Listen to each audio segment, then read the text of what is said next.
Hi friends, I hope you all are doing well. Today's video is going to be about Darjeeling teas, Darjeeling First Flushes specifically. I am from Kolkata, that is the place that I grew up. So Darjeeling has always been a soft corner for me. Darjeeling is a hill station located in the North Bengal region, and the first flush refers to the first harvest of the year, which is also the spring season. So, what happens is after a long hibernation in winter, for almost 2 to 3 months, the tea sprouts new bushes and new growths, and hence the harvest is done accordingly. Now, to look into Darjeeling teas at a deeper level, we'll have to dive a bit into the history, so it's going to be a bit boring. Please bear with me. But history is always important to understand the roots, and without roots, we are nothing. Robert Fortune, a Scottish botanist, goes to the Wuhishan Mountains of China to study tea for 2 years.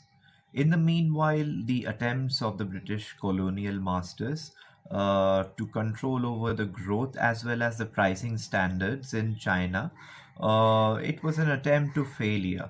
So their next step was to establish the industry in India.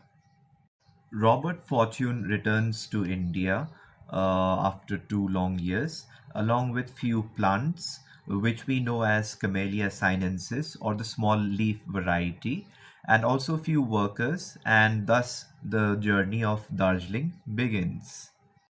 After the British Empire left India, the Darjeeling First Flushes went through few influences, mainly the Russian influence, which turned the Darjeeling First Flush into a black tea, and then came the Germans in 1970s, which turned it into the former greener form, which we know as the first flush of today. Now, to explain this, let me show you two videos. This is the Darjeeling Upper Fagu first flush.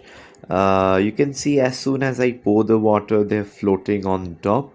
To my eyes as well, looking at the dry leaves, it looks a bit more withered and loosely rolled in comparison to a black tea. The processing looks a bit more like white tea. The inspiration has been taken from white teas like Baimudan, which is also called the white peony, or Shangmei or Gongmei.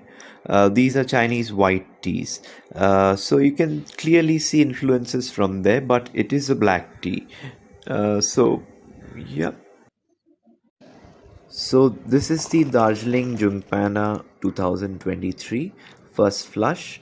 You can see that the leaves look a bit more tightly rolled in comparison, as I can see some popping up here and there, and a bit more expansion towards the later part of the video, which you might notice. And also they look to be a bit less withered, hence I can see some leaves settling in the bottom. Well, looks can betray at times, I must say, so I might be incorrect. That's the beauty about teas. You gotta drink it to understand which one suits your palate more.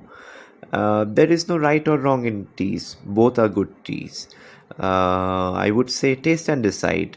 Stay tuned for the upcoming reviews.